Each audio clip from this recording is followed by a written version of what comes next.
Sementara itu, akibat naiknya harga BBM saat ini membuat harga karet rakyat pun alami penurunan hingga 40%. Kondisi ini membuat petani karet di Sumsel menjerit.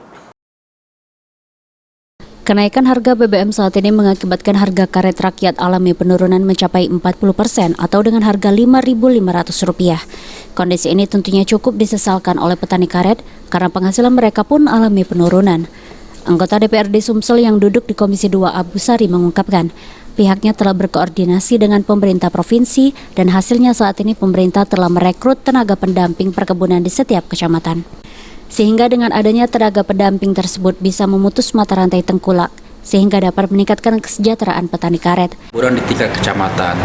Di setiap kecamatan di Provinsi Sumatera Selatan telah ada pendamping UPPB, yang mana beliau itu bertugas untuk menghimpun daripada kelompok-kelompok tani dan ketua Gapoktan membentuk UPPB, yaitu tempat pelelangan karet. Dengan adanya UPPB tersebut, sedikitnya memutus mata rantai tengkulak untuk meningkatkan kesejahteraan. Akan tetapi, saat ini jumlah tenaga pendamping perkebunan masih kurang, sehingga masih perlu adanya penambahan dan fasilitas.